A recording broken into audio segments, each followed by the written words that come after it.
الحمد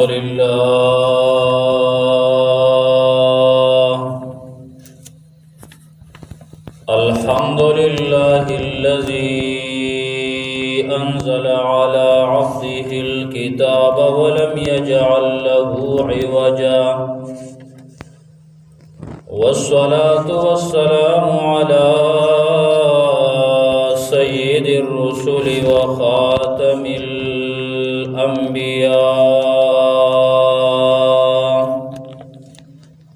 وعلى آله وأصحابه الأتقياء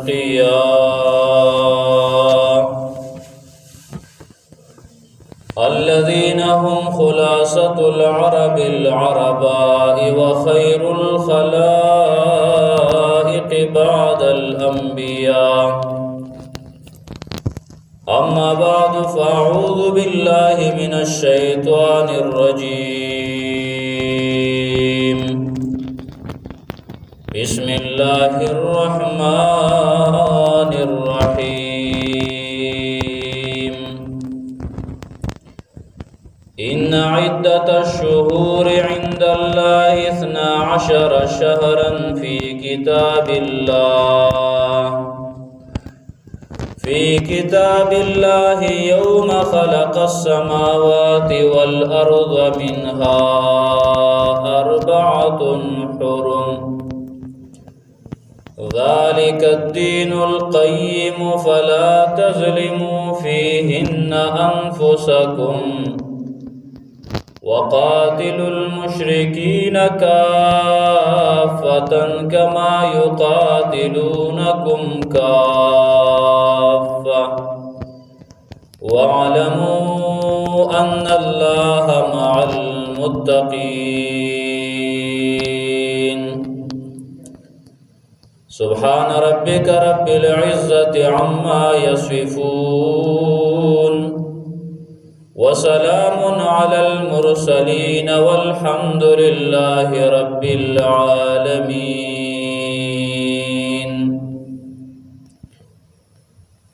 زما عزتمند و محترم و حاضرین و بهر اوریدونکو، الله تبارک و تعالی چې کله نه اسمانونه او ځمکې پیدا کړې دي، نو هغه وخت نه رب العالمین 12 میاشتې دې سره پیدا کړې دي. سورہ توبہ آیت نمبر 36 شپږ دیرشم نمبر آیت او دا لسمه سپاره په دې کې الله تبارک و تعالی دا خبره بیان کړله چې دا الله رب العالمین په نسبت باندې د میاشتو شمیر 12 دی، او دا د هغه وخت نه دی د کوم وخت نه چې الله اسمانونه او ځمکې پیدا کړي دي، او بیا په دې کې الله رب العالمین تقسیم کړی دی او بعضې میاشتې پکې محترمې ګرځول دي. الله رب العالمین فرمایي منها 4 حرم، د دې 12 میاشتو نه 4 میاشتې د عزت او د تعظیم لایق دي. دغه 4 میاشتې کمی دي، نو احادیث د رسول الله صلی الله علیه وسلم دا وضاحت ده د قرآن. نبی علیہ الصلوۃ والسلام نا بخاری شریف کی حدیث نقل لے چې رسول الله صلی الله علیه وسلم فرمایي دا 4 میاشتې پای کې اول نمبر ذوالقعده ده، دویم نمبر باندې ذوالحجه ده، او دریم نمبر باندې محرم دی، او څلورم نمبر باندې رجب دی. نبی علیہ الصلوۃ والسلام وی 3 متوالیات درې پر لپسې دي، ذوالقعده، ذوالحجه او محرم، او بیا یو لګرستو دا چې دا رجب ویل کېږي. دا 4 میاشتې الله رب العالمین محترم ګرځول دي، تعظیم لائق ګرځول دي. پدې کې جنگ هم منشئ په مسلمانانو باندې چې تاسو به کافرانو باندې پدې میاشتو کې نه مخکې کېږئ. ولی الله دا څلور میاشتې غوره کړل دي دا د الله خوښه ده. ګوره په رمضان المبارک کې غزاوات شوي دي، په رمضان المبارک کې نبی علیہ السلام او صحابو جهاد کړی دی. خدا څلور میاشتې په دې کې به بالکل امن او کافرانو به هم د دې تعظیم کا او د دې عزت به کا، او نبی علیہ السلام او صحابه هم د دې نه منع شوي چې تاسو په دې کې په کافرانو باندې مخکې کېږئ نه. ها که هغې د باندې مخکې شو نو بیا خپله دفاع کولی شئ. بعضې علما وایي دا حکم منسوخ شوی دی اوس، او بعضې وایي نه اوس هم مستحب دا ده. ښه خبره دا ده چې مسلمان به په کافر باندې مخکې کېږي نه، اقدامي جهاد بنئ په دې څلورو میاشتو کې. عزتمندو یو په هغه میاشتو کې دا میاشت ده د ذوالقعدې، نن د هغې پیله تاریخ دی، اولنی تاریخ دی. نن د هغې اولنی ورځ ده، دا ذوالقعده شروع شوله، بیا د لوی اختر چې کومه میاشت شي هغه ذوالحجه ده، او بیا چې هغه ختمه شي ورپسې کومه میاشت ده نو هغې ته ویلی کېږي محرم، او بیا رجب زبرګه میاشت هغه بیا وروستو ده په فاصله کې ده. ځکه محرم پسې سفر، بیا ربیع الاول، بیا ربیع الثانی، بیا جمادی اول، بیا جمادی ثانی، او بیا ورپسې رجب دی، نو هغه بیا وروستو ده. دا ذوالقعده دا په هغه محرمو میاشتو کې ده، په عزتمندو میاشتو کې ده. الله وی ذالک الدین القیم، دا مضبوط دین دی او مضبوط حساب دی، برابر حساب دی. د دې یو پیغام الله تبارک و تعالی انسانانو ته یو پیغام ورکړی دی په دې کې، او هغه پیغام دا دی الله رب العالمین فرمایي فلا تظلموا فیهن انفسکم. اے انسانانو خصوصی طور په دې میاشتو کې په ځانونو باندې ظلم زیاتې مه کوئ. ظلم په هر ټیم کې ناروا دی، په هر ټیم کې ښه شی نه دی، نقصان دی. خو یاد ساتئ په دې میاشتو کې دا څلور عزتمندې میاشت، په دې کې ظلم کول، په دې کې ګناه کول ډبل سزا ده د هغې دپاره، او په دې کې خصوصي طور باندې ځان د ظلم نه وساتئ. عزتمندو ظلم دا په درې قسمه باندې دی. یو ظلم دی په الله تعالی سره، د الله رب العالمین سره ظلم دی، او هغه دا دی چې انسان په الله اعتماد نه کوي، په خالق باندې اعتماد نه کوي، په الله رب العالمین باندې کفر وکړي، دا هغه سره شریک جوړ کړي، نو دا د الله سره ظلم دی. قرآن کریم کې الله رب العالمین شرک ته ډېر غټ ظلم ویلی دی. الله وایي ان الشرک لظلم عظیم، شرک ډېر لوی ظلم دی. په مخ د ځمکه په ظلمونو کې غټ ظلم هغه شرک دی، د الله سره شریک جوړول، د الله سره حصدار جوړول. عزتمندو د شرک دویم چې په یو خبره کې نو د هغې نه ځان موږ وساتو. شرک ډېره خطرناک ګناه ده، د شرک سره نیکي نه جمع کېږي. ای په مخ د ځمکه د الله رب العالمین نه وروستو لویه درجه د چا ده؟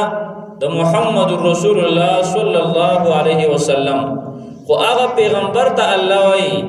اے پیغمبر لئن اشرکتا لیحبطن عملک. اے پیغمبر اے محمد صلی اللہ علیہ وسلم زما حبیبی ما تا محبوبی، خو اے پیغمبر که شرک دیو کنو ټول عمل بده برباد کما. د طائف سفر کې د کم کړهونه کړیو هغه بده برباد کما. په احد کې درته کم تکالیف رسیدلیو هغه ثواب بده برباد کما. په بدر کې کم ثواب میلاو شو هغه بده برباد کما. د امت په غم باندې جړېدلې وي کم ثواب درته میلاو شو هغه بده برباد کما. ټول اعمال بده ختم کم کچرته ما سره د شریک جوړ کا. د شرک الله دومره بدی شي. پیغمبر ته الله دومره دمکی ورکړله چې پیغمبر ستا بیا دی کړهو ته نه ګورما، ستا بیا دی نیکو اعمالو ته نه ګورما، ستا دی محنت ته بیا نه ګورما، خو که شرک دی وکنه ټول عملونه دی بربادوم او ختموما. د شرک نه ځان ساتل. د شرک نه ځان ساتل. الله یې زمونږ حفاظت وکړي. عزتمندو، نن سبا تعویز او تعویزګر مولا دا مستقل شرک ته لاره هوارول دي. د تعویز نه مستقل ځان وساتئ. دا زیلونه میلونه دا به الله ښه کوي. د ماشومانو دمونه الله دې له رالیږلي دي. مستقل د دې نه ځان وساتئ. دا د شرک دپاره یو لاره ده. شرک ته لاره هموارئ او انسان په شرک کې مبتلا کېږي. په دې سره نو یو ظلم د الله تعالی سره، نو هغه د الله سره شریک جوړول. دویم قسم د ظلم هغه دا دی چې انسان په خپل ځان باندې ظلم وکړي، لکه ګناهونه کول در ځان سره ظلم دی. د الله رب العالمین خلاف کول، د الله نه منل، د شیطان منل، د شیطان تابعداري کول در ځان سره ظلم دی. او ځکه ځان سره ظلم دی چې ځان هلاکت ته غورځول دي. نو دا دویم قسم ظلم شو. یو د الله سره ظلم شرک دی، دویم د ځان سره ظلم دا ګناهونه کول دي او د الله خلاف او د الله بغاوت دی. او بل دریم نمبر باندې ظلم د انسان په بل چا باندې، کاغه په انسانانو باندې ظلمي، کاغه په حیواناتو باندې ظلمي، د الله په مخلوقاتو باندې ظلم کول. دا درې قسمه ظلمونه الله تبارک وتعالى فرمایي چې دا ظلمونه مکوئ. او اصل کې شرک کول هم د ځان سره ظلم دی. دغه شانته کې دا د بل سره چې ظلم کوي نو دا هم ستا د ځان سره ظلم دی. نو ځکه الله رب العالمین داسې الفاظ ذکر کړل چې ټولو ته شامل شي. الله وایي فلا تظلموا فیهن انفسکم، په دې میاشتو کې خصوصي طور باندې په ځانونو باندې ظلم زیاتې مه کوئ.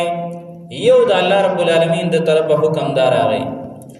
عزتمند ظلم چې کوم دی نو دا د الله تبارک وتعالی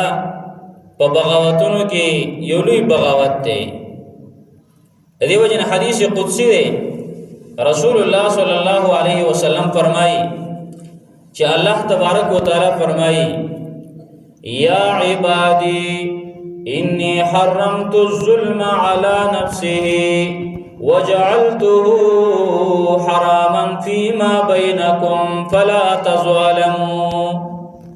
اے زما بندیانو، ما بزان باندې ظلم بند کړی دی،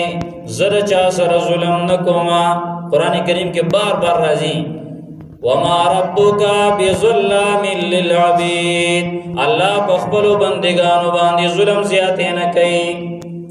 ان الله لا یظلم مثقال ذره، د ذرې په برابر باندې الله د چا سره ظلم نه کوي. وما الله يريد ظلما للعالمين، الله په مخلوق کې بچا باندې ظلم زیاتې نه کوي. الله ما په ځان ظلم بند کړی دی، زه ظلم نه کومه. وجعلته حراما فيما بينكم، او ستاسو په مابین کې مې په تاسو باندې ظلم بند کړی دی چې ای زما بندګانو، خپل مابین کې به په ځانونو ظلم مه کوئ، په یو بل باندې ظلم زیاتې مه کوئ، د ظلم نه ځان وساتئ. دغه شان رسول الله صلی الله علیه وسلم فرمایي چې څوک ظلم زیاتې کوي، چا سره ظلم کوي، نو نبی علیہ الصلوۃ والسلام فرمایي الظلم ظلمات یوم القیامه، ظلم دا د تیرو سبب دی په ورځ د قیامت باندې. قبر که تیاره کول غواړي نو ظلم کوه، که قبر رڼا کول غواړي ځان ته نو یاد وساته د ظلم نه ځان وساته. او دا درې قسمه ظلمونه، یو د الله سره ظلم چې شرک دی، د ځان سره ظلم چې ګناهونه دي، او د مخلوق سره ظلم دا مه کوه. انسانان لسکه د نورو مخلوقاتو سره ظلم مه کوه، نو بیا به قبر رڼایي.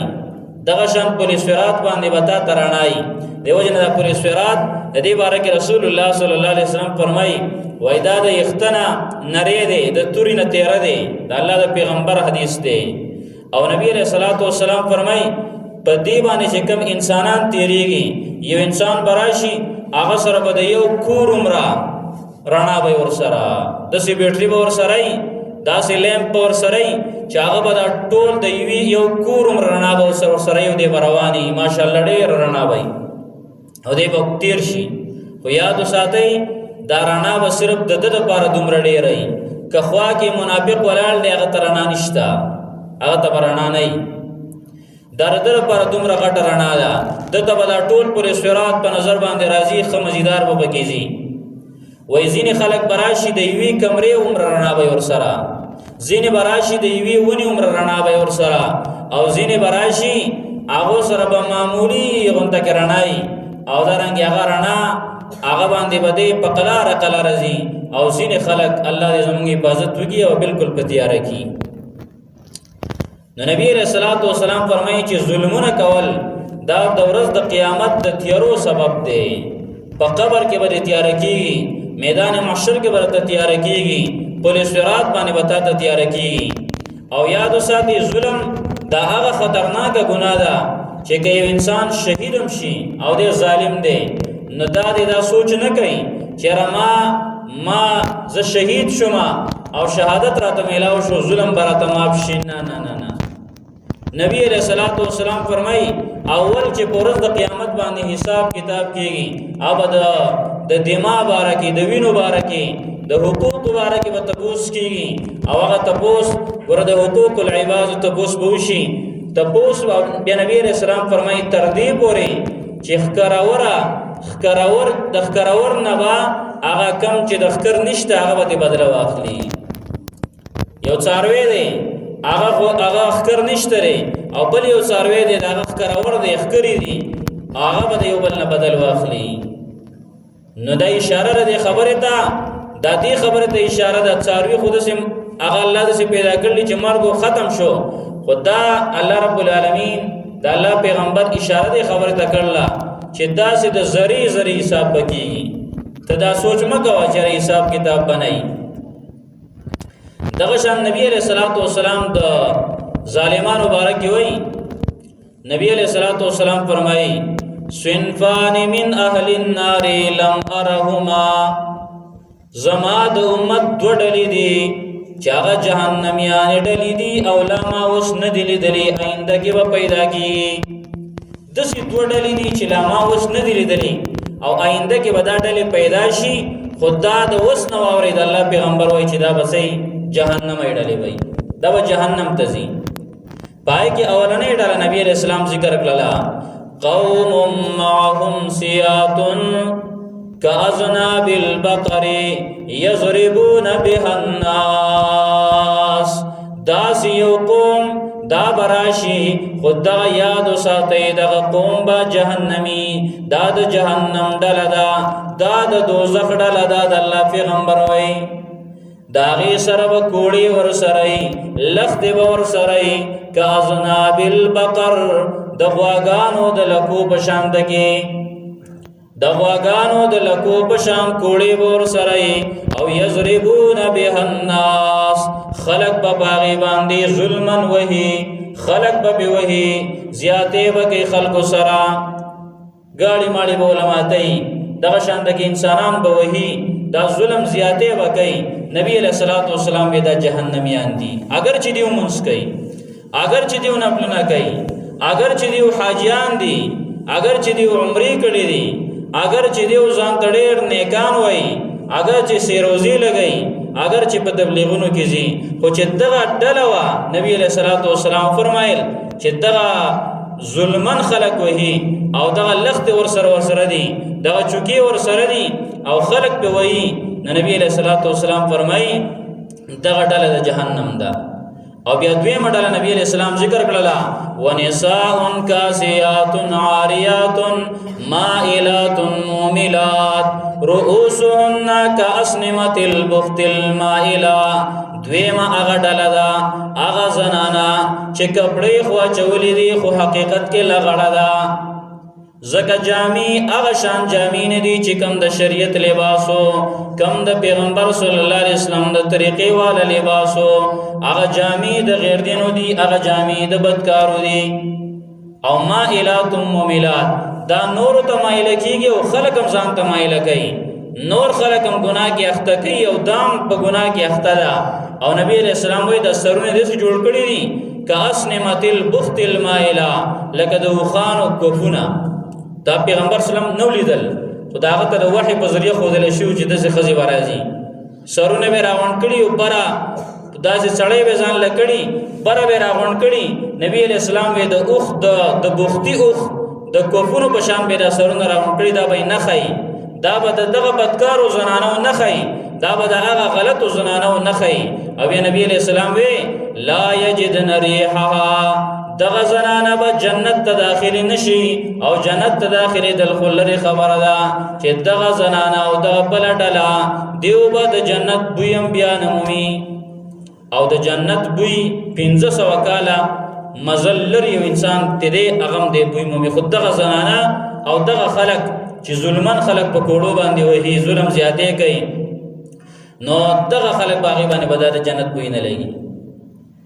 نبی علیہ الصلوۃ والسلام د ظلم بارکه دلته زمونږ دی اولنۍ جمله کې خبره وا چې خلق چې ظلمن خلق وي ظلم زیاتې کوي نبی علیہ السلام وي دا به جهنم تزي. دغه شان عزتمند یو بل حدیث دی رسول الله صلی الله علیه وسلم یو ظلم فرمایل نبی علیہ او دی حدیث نا دی کې موږ دا بیانې نبی علیہ الصلوۃ والسلام چې چا ظلم زیاتې وکړه د هغه بهترین سرمایه پورز د قیامت هغه بردنه واغستل شي د دې چې کوم سرمایه د پورز د قیامت باندې هغه د واغستل شي. حدیث واورا نبی علیہ الصلوۃ والسلام صحابه ته ویل ویا تدرون مل مفلس اے زما صحابه تاسو غریب پیژنئ کنا مفلس پیژنئ غریب پیژنئ غریب انسان. قالوا المفلس فينا من لا درهم له ولا متاع. صحابه کرام وی د الله پیغمبر صلی الله علیه وسلم زمان په معاشره کې من کو غریب هغه انسان ته وایو چې درهم وس نشتا سامان ور سره نشته لري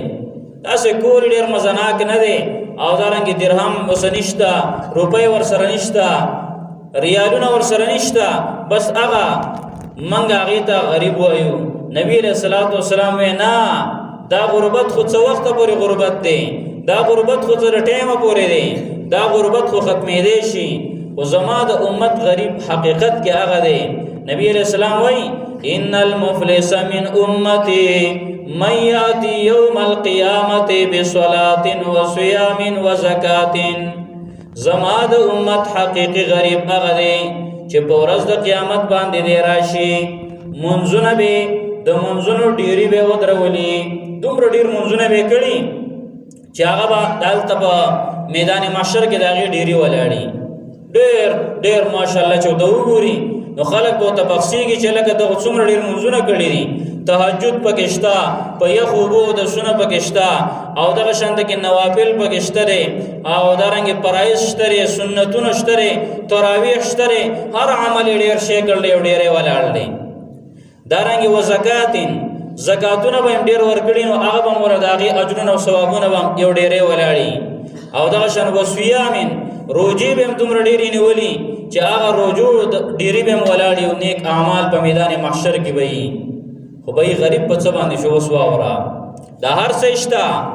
حجونه کړی دي هغه به ورسره قبول شوی حجونه قبول شوی عمره قبول شوی تهجد قبول شوی تبلیغ قبول شوی علم قبول شوی جهاد دا ټول به ورسره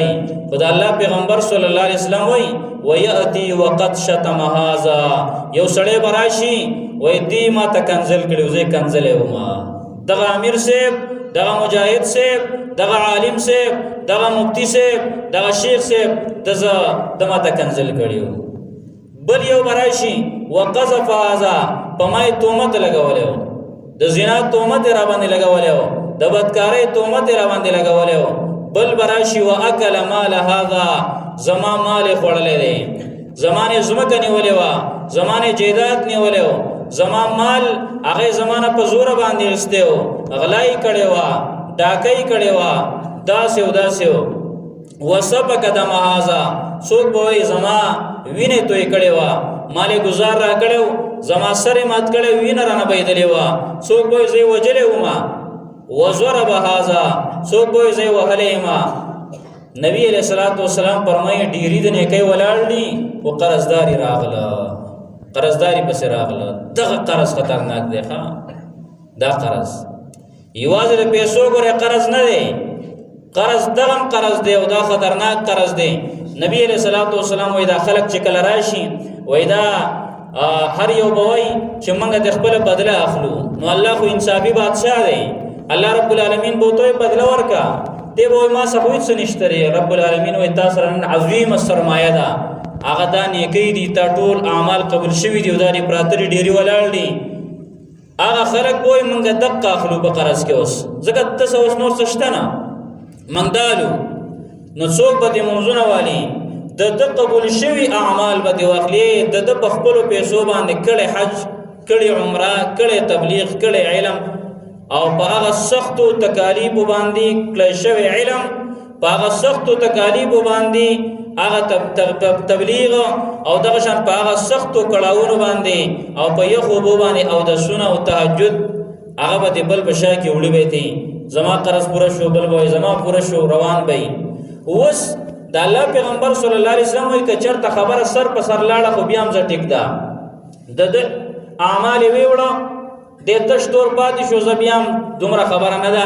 اعمال یې دې ویوړه د دغه شان ډیری ختم شو. خو په دې کې غټ قربت بیا دا دی چې دغه سړی دا کم چې نیک اعمال خو دې ختم شو، خو اوس بل یو سړی پکې راغی، هغه هم وایي ما ته کنزل کړی و، هغه وایي زما بېعزتي کړې وه، زما مذاق یې وړاو کړی و، زه یې وهلی ومه، زمانې ځمکه نیولې وه، نور مطالبه کوونکي راشي وایي ده سر دی خو وایي اوس ما سره نور څه شته نه نو، کم چې اعمالو هغه نور قرضداري ستاسو نه مخکې راغلي و هغه ویوړه، نو هغې به وایي زموږ دا ګناهونه په شا کوس نو هغه انسان چې تا د ځمکه نیولې ده د هغه کړی شوی ګناه چې دنیا کې خوند د ګناه هغه اخیستی دی، هغه ګناه به دغه حاجي صاحب، دغه عالم صاحب، دغه قاري صاحب او دغه عام بل یو انسان دا به په شا کې پردي ګناهونه به په شا کړي او جهنم ته به رواني.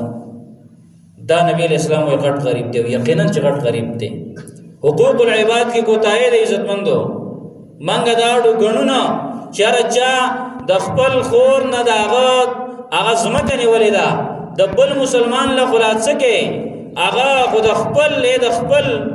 خپل خور نه د پلار په حصه کې د پلار په حق کې دا خپل خور د هغې حصه یې نیولې ده. او ښه بېغمه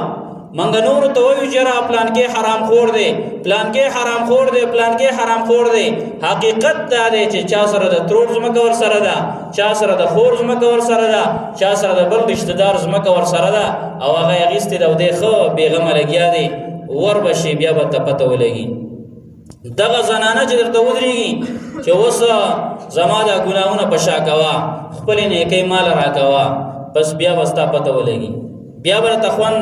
هغه ټایم کې میلاو شي، بیا به ته ارمان وکړې، بیا به افسوس وکړې، هغه ځمکه چې ستا نه پاتې شوې ده بیا به د هغې په خوند باندې پوه شي. عزتمندو نبي علیه الصلاۃ والسلام وایي دغه خطرناک غریب دی. عزتمندو دا په څه وجه باندې؟ د ظلم په وجه باندې چې د دنیا کې ظلم کړی او زیاتې کړی، د هغه ظلم او د زیاتې د وجه نه د قبول شوي اعمال د ده نه واخیستلی شو او پردي ګناهونه پې پیټې شو. او ظلم په بچا باندې هم نه کوي تر دې پورې که حیوانات هم نه دي، حیوانات په حیواناتو باندې هم ظلم نه کوي، زیاتې نه کوي. د الله پیغمبر صلی الله علیه وسلم فرمایي یو زنانه د پیشو د وجه نه جهنم ته تللې وه. نو چې د پیشو د وجه نه جهنم ته ځي، نو یو انسان سره ظلم کول، د هغې سره زیاتې کول، هغه به د هغې د وجه نه به نه ځي. د الله پیغمبر وایي دغه زنانه ما په شب معراج کې ولیده چې پیشو اړمو د هغې سینه هغه یې راڅیرله، هغې باندې پنجې خښې کړې وې او هغه ګورې د الله په جهنم کې پیدا کړی پیشو دی. ګورې هغه داسې د دنیا د پیشو هم نه دی، جهنم کې پیدا کړی شوی پیشو هغه په هغې باندې اړمو، وایي دغه سزا هغې له میلاوېدله. وایي دغه پیشو د وجې نه دا زنانه ولې جهنم ته تلې وه؟ وجه دا وه چې دغه زنانه دا پیشو په کور کې بنده کړ وه او خوراک یې ورله نه ورکه او دقه شان د لوږې نه مړه شوه. نبی علیه الصلاۃ والسلام وایي ما په خپله ولید په شب معراج کې چې هغه پیشو په هغې باندې اړم و، دارنګې خپله بدله یې ترې اخیستله. دا خو د الله عدالت دی، دا خو د دنیا ججان نه دي. ګورې دا خو د دنیا سسټم نه دی، دا سسټم بدل دی. هلته به الله تبارک وتعالی تپوس کوي. نو د ځناورو سره د حیواناتو سره ظلم کول دام الله تبارک وتعالى ورته تپوس کوي. پنځه شیزونه دا نبی علیہ الصلوۃ والسلام د سی بیان کړل چې دا په هر ځای کې وجل شي، خداغو سره بم ظلم نه کې، بس مړی کا او صرف مرګ ته سره په ظلم به نه وجني، بس د مرګ داغه صرف مرګ دې نور زیاته او دارنګ داغه سره ظلم کول. پورا کافر سره jihad هم جایز دی کنه، خو چې چاته وګونه پریکلا لاسونه پریکلا او دا شان اندامونه ته کټ کول پمړی نه باندې، نو دغه انسان باندې لعنت ویل شوی دی، لعنت ویل شوی دی. کافر دی خو ته څه بنکه ظلم بنکه زیاته بنکه. پنځه شیزونه نبی علیہ الصلوۃ والسلام وای دا که په حرم کې چا بیا مونږ هم به وجنی،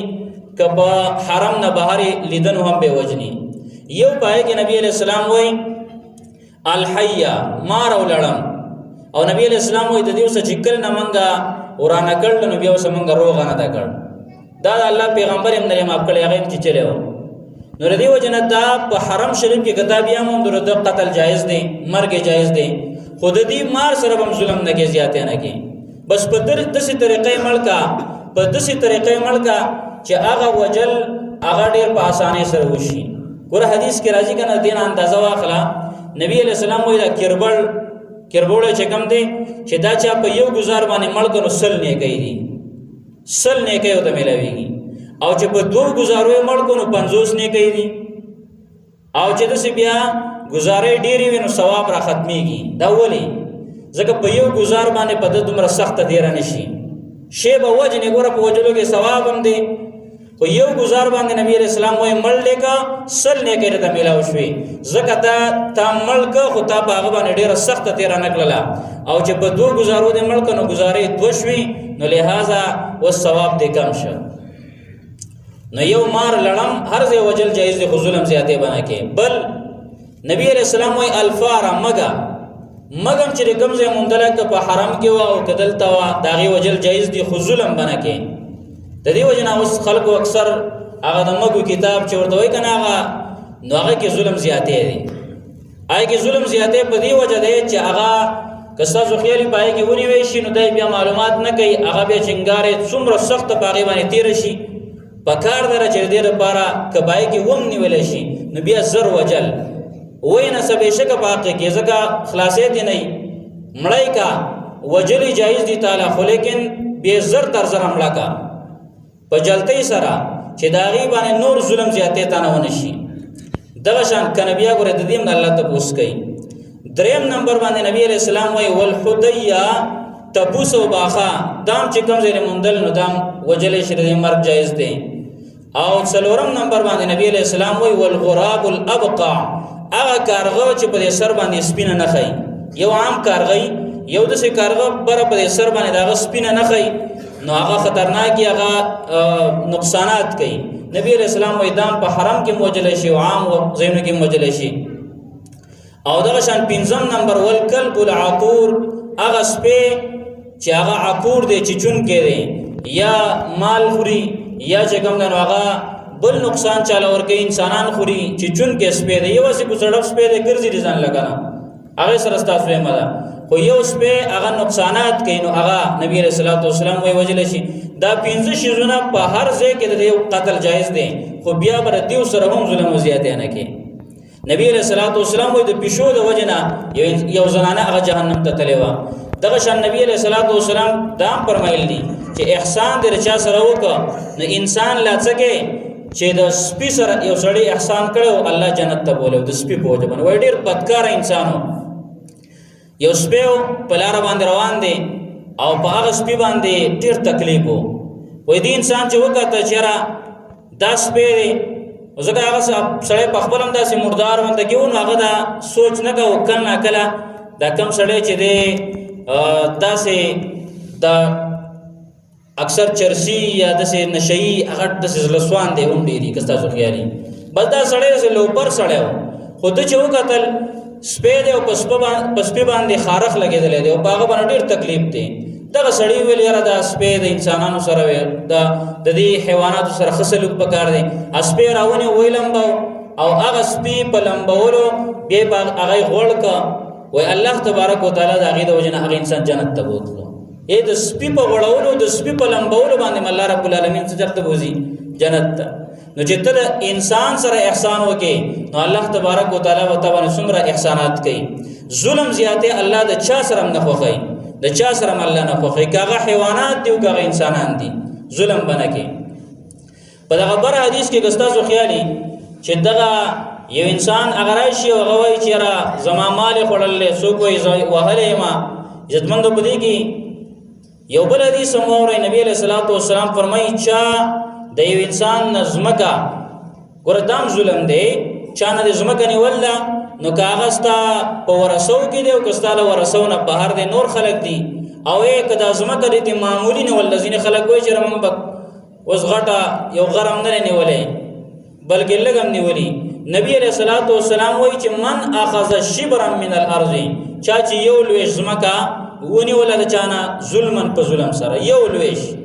نو د الله پیغمبر حدیث دی او دا فتوا د یو عالم نه ده د بل چانه د الله پیغمبر وای وای خصب به الى سبع ارضین دغه انسان با الله د دې زمکه په وجه باندې ردی یو لویش په زمکه په وجه باندې وي الله تبارک وتعالى و می زمکه د ډوب کی او ګرلان دي د سي اسې ډوبېدل نه دي لاندې جهنم دی بیا و می زمکه ته الله ډوب کی. او دغه شان نبی علیہ السلام فرمای وای دغه انسان ته ویل شي چې دا زمکه راکنه دی به راکنی و می زمکه ته به ورسي او بیا وبکه الله تبارک وتعالى دغه انسان ته دغه و نظمکه دا به ته بغاړه کی دا به ته بغاړه کې دی به ګرځي بیا نو ګرځولې به چرته شي خو تکلیف به او سخت به عذاب به عزتمند دغه زمکه دا کته د بل چانه نیول او کدارې د خپل خور نه نیول او کدارې د خپل ترور نه نیول او کدارې د بل رشتہ دار نه نیول او یا پلاری په ژوندانه تقسیم نه کړي خو بیا خلاصي خو کپلاری په ژوندانه تقسیم کړي او بیا د لور لدی بیا لور دې محرومه کړل او هغه له دینه دې ورکړل. نو یاد وساته و مزمکه پورې باندې په غاړه باندې پرتای و مزمکه پورې بدغه براکنی او بیا په ګډو بیږي بس دغه چل دی. دغه شان د وهل مبارکي وهل دام یو ظلم زیاته شو دغه حدیث کې بیان شو. نبی علیہ الصلوۃ والسلام بارکه عبد الله ابن ابي مسعود الانصاري د صحابي دی د فرمای وای كنت اضرب غلاما زما یو غلام او ما واه چې کله زو سالمه ما په لخت باندې په چوکه باندې خپل غلام او ما غلام دا خادم او د مالک یو تسوي نو هغه بکای وای پدې کې په سمعت صوتا من ظهري د شات نما आवाज اورید او دا आवाज داسې په غصې سره و اعلم ابا مسعود اے ابو مسعود واورا وای ما چې وکاته چې څوک دې आवाज را باندې چا وک وای ما وکاته نبی عليه الصلاه والسلام وای ما د الله پیغمبره وای ما ته نبی عليه الصلاه والسلام وی چې الله اقدر من هذا الله تعالی په دې باندې ډیر قدرت لرونکی دی چې الله تعالی د دې نه ډیر سزا درکړي. دا خپل غلام سره ظلم ولې وکړ زیاته ولې وکړ وای ما ته د الله پیغمبر لاول متداوی اې د الله پیغمبر صلی الله علیه وسلم دی غلام زما خبره نه ومنلې زما نافرمانی کوله وای نبی علیہ الصلوۃ والسلام یې ټیک دا په ورځ د قیامت بداج حساب کتابي چې د دې غلام چې څومره نافرمانی ده هغه به د تلې په یو چاوړي کې خودل شي او ستا وهل او بدر دی او بل کې خودل شي نو که برابر خو جزء خلاصي خو که چرته هغه نافرمانی لګه کړل او تا وهل ډېر دی نو یاد وساته جهنم ته وځي. او بیا وای چې کله دا خبره وکړه وای ما نبی اسلام ما ته دا وکړه وای ما ویل اې د الله پیغمبره وای زه په جړا شوم چې لا اضربو قط زب چرتم دا بیا ونه وهما او د الله پیغمبره دا شته ګناه چې میکړوا د دې تدارک او کفاره په دی باندې کومه چې وو حر لوجه الله تعالی دا غلام ما د الله د رضا لپاره آزاد ک دا غټه نیکی و غلام آزادول وای دا ما وکړه وای ما ته نبی علیہ السلام وی لو لم تفعل لمستك النار اے ابا مسعودا کدا غلام دې نوې آزاد کړي نو ګوره جهنم تستات لازمي وو تبخامه جهنم تکلیف وهلو. استادان کاغه د سکول له کاغه د مدرسې دي هغه ډېر احتیاط کوي اسنه چې ماشوم له زیاته سزا ورکي داغه د نافرمانی نه زیاته او ځینې وایره موږ دلته قابل جوړو او دا جنتی کو کاغه ته جنتی کې غزان خو د جهنم ته ورسو کنه دا ماشوم ته ماپ کیو کنه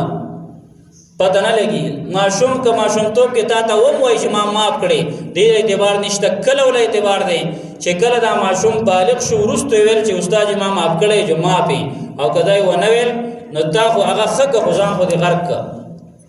او دغه شان خپل اولاد تم بے ځای سپېړه ورنه کوي دغه اولاد ګوره یواز استا ته چې زما بچی لري که زه بیا څه کوم نه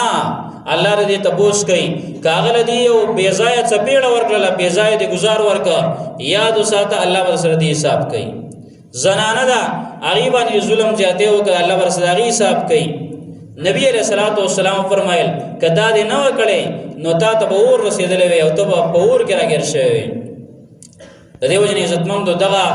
ظلم او زیاتی د دینه منع شوی دا نبی علیہ السلام الله تبارک وتعالى په آیات کې فرمایل چې بلا تظلموا فیهن انفسکم خصوصا په دې عزتمند میاشتو کې چې د نن کوم شروع شور دینه دا شروع شوی نبی علیہ السلام په دې کې ظلم زیاته په خپل ځانونو باندې مکوئ او دویم حکم الله تبارک وتعالى دا کړی دی وقاتلوا المشرکین کافتا کما یقاتلونکم کافا د دې مشرکانو سره د کافرانو سره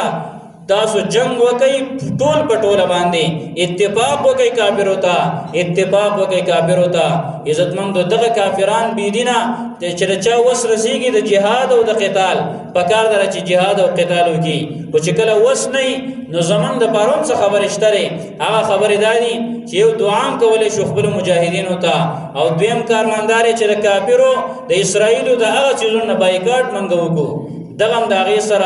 داغي سره دشمنی ده داغي سره یو جنگ دی داغي سره داغي معیشت خراب شي په خپل بر ورزيږي عزتمند د دویم حکم الله تبارک وتعالى ادا کړل وقاتل المشرکین کافا الله تبارک وتعالى دی دا الله رب العالمین په دغه پیغامات باندې موږ عمل توفیق را نصیب کړي